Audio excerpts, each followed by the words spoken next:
Hello दोस्तों, आज हम बात करेंगे एक्सेल में एक और इम्पॉर्टेंट फंक्शन के बारे में जो कि है डेटा वैलिडेशन।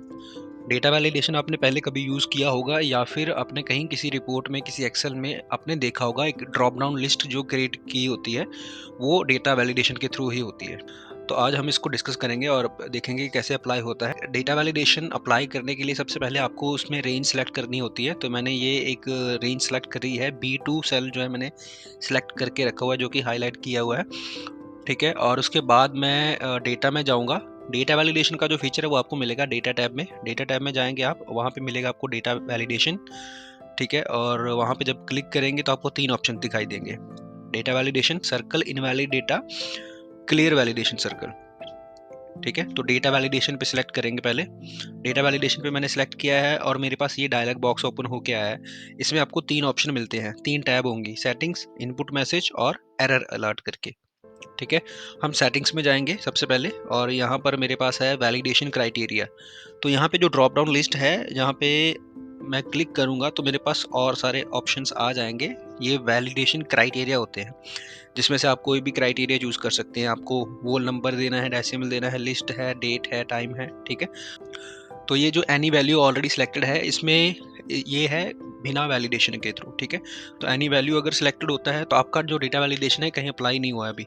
ठीक है, तो मैं सबसे पहले होल नंबर पे चेक करते हैं। होल नंबर मैंने यहाँ से सिलेक्ट कर लिया है। उसके नीचे आपको एक और ड्रॉप डाउन मिल जाएगा डेटा के नाम से।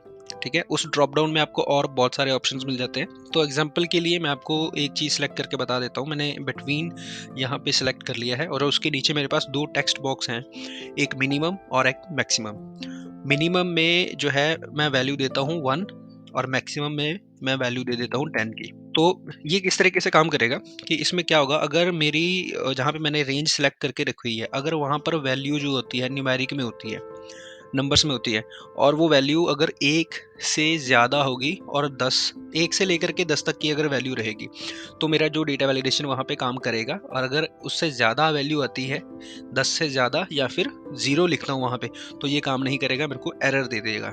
ठीक है, तो अभी मैं इसको ओके कर देता हूँ और जो ये रेंज मैंने सेलेक्ट करके रखी हुई थी, ये यहाँ पे मैं टाइप करता हूँ 1। मैंने एंटर किया तो ठीक है, कोई एरर मैसेज नहीं आया है। तो मैं सीधा 10 टाइप करता हूँ। ठीक है, देखिए अभी तक कोई एरर नहीं आया है, लेकिन जैसे ही मैं 11 टाइप करूँगा और एंटर करूँगा तो ये यहाँ पर एरर दे देगा। और यहाँ पे लिखा है this value doesn't match the data validation restrictions defined for this cell. ठीक है, रीट्राई और कैंसिल, कैंसिल कर देता हूँ मैं। और यहाँ पे मैं 0 ट्राई करता हूँ, 0 पे भी सेम ही एरर आएगा। ठीक है, लेकिन जब मैं 1 से 10 तक की वैल्यू एंटर करूँगा तो कोई एरर नहीं आएगा। तो वापस मैं डेटा वैलिडेशन पे जाता हूँ और यहाँ पर बिटवीन के अलावा इक्वल टू ट्राई करता हूँ। तो इक्वल टू पे मान लो मैंने लिख दिया है 5 और ओके कर दिया। यहाँ पे मैंने 5 दिया, अभी तक कोई एरर नहीं आया है। 5 के अलावा अगर मैं 6 देता हूँ तो एरर आएगा, 4 लिखूंगा तो भी एरर आएगा। 5 के अलावा अगर मैं कुछ भी लिखूंगा तो वहाँ पे एरर देगा। इस तरीके से आप इसमें अलग अलग जो है सारे ऑप्शन ट्राई कीजिए जो डेटा में दिए गए हैं। ठीक है, और अभी नेक्स्ट क्राइटेरिया हम चेक करेंगे डेसिमल। डेसिमल में भी आपको सेम ही ऑप्शन मिलेंगे उसके नीचे डेटा में, between, not between, equal to, not equal to. ठीक है, तो इसमें भी मैं आपको बिटवीन के साथ एग्जांपल देता हूँ। यहाँ पे भी सेम चीज़ है, टेक्स्ट बॉक्स, मिनिमम और मैक्सिमम। तो मिनिमम मैं 1.5 लिख देता हूँ, मैक्सिमम में 5.5 लिख देता हूँ और ओके कर देता हूँ। अब यहाँ पर मैं अगर 1.5 लिखूंगा मिनिमम तो कोई एरर नहीं आएगा। ठीक है, मैं इसकी डेसिमल वैल्यू जो है सिलेक्ट कर लेता हूँ पहले। तो ये देखिए 1.5 में कोई एरर नहीं है, 5.5 में भी कोई एरर नहीं है, लेकिन 5.6 लिखूंगा तो एरर दे जाएगा। ठीक है, और 1 लिखूंगा तो भी एरर आएगा। ये चीज़ है। नेक्स्ट क्राइटेरिया हमारा आ रहा है लिस्ट का। तो लिस्ट में आपको जो है रेंज देनी पड़ेगी, यानी कि लिस्ट आपको एक क्रिएट करके देनी पड़ेगी, वही वाली जो आपकी ड्रॉप डाउन में सिलेक्ट होगी। तो यहाँ पे मेरे पास सिर्फ एक ही टेक्स्ट बॉक्स है सोर्स के नाम पे।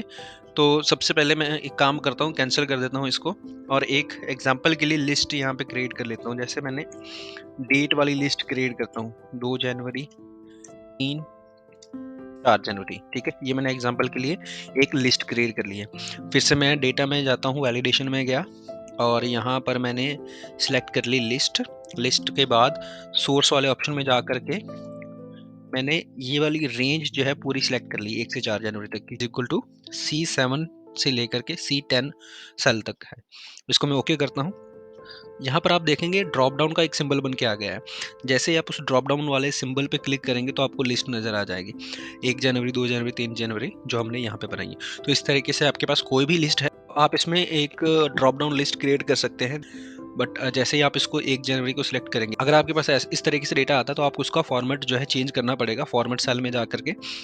और यहाँ पे मैं अभी फ़िलहाल के लिए कंट्रोल शिफ्ट हैश प्रेस कर देता हूँ और ये डेट फॉर्मेट जो है मेरा ऑटोमेटिकली करेक्ट हो जाएगा। ठीक है, तो इस तरीके से मेरा ड्रॉप डाउन लिस्ट क्रिएट हो गई है। नेक्स्ट ऑप्शन हम देखेंगे, डेटा वैलिडेशन में वापस जाते हैं और उसमें आ रहा है डेट।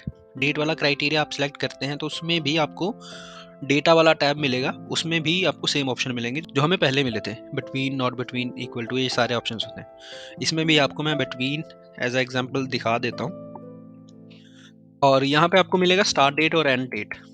ठीक है, ये टेक्स्ट बॉक्स है स्टार्ट डेट और एंड डेट का। तो स्टार्ट डेट में मैं स्टार्टिंग में डेट डाल देता हूँ 01/01/2024।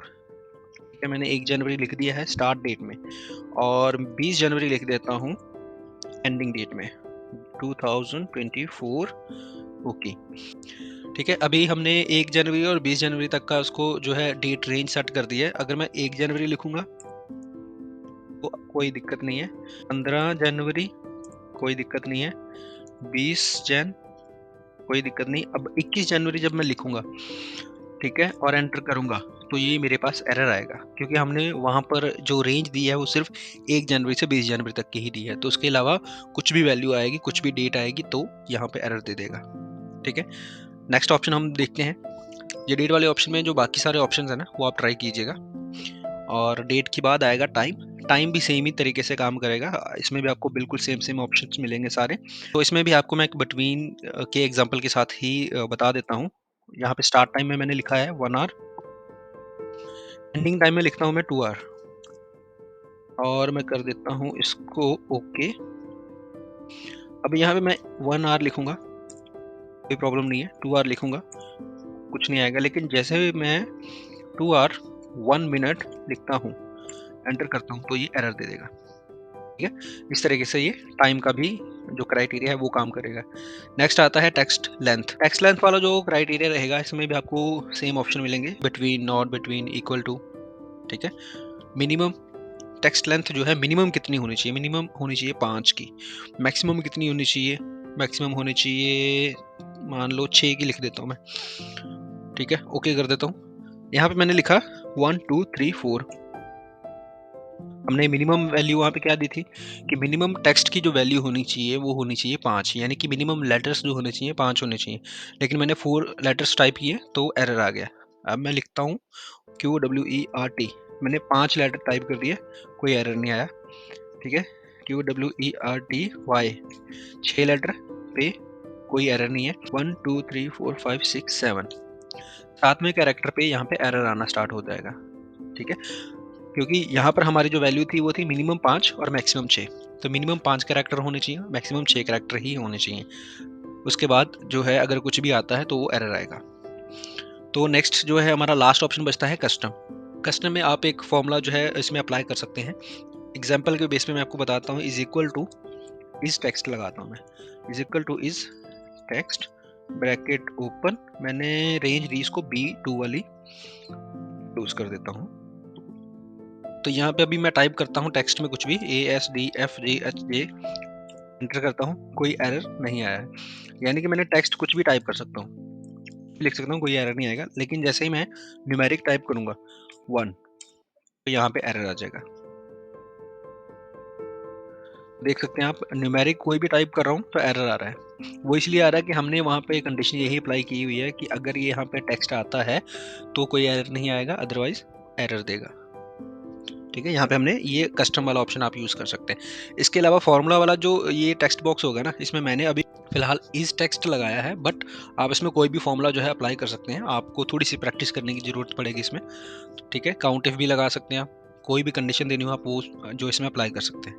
तो इस तरीके से आप अपना जो है डेटा वैलिडेशन क्रिएट कर सकते हैं।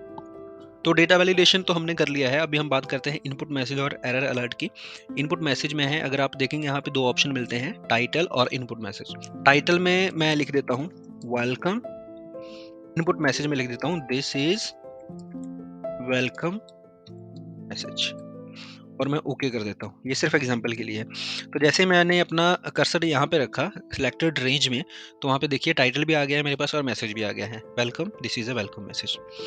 ठीक है, अभी हम बात करेंगे एरर अलर्ट की। यहाँ पे आपको ड्रॉप डाउन लिस्ट मिलेगी जिसमें 3 ऑप्शन मिलेंगे, स्टॉप, वार्निंग और इन्फॉर्मेशन।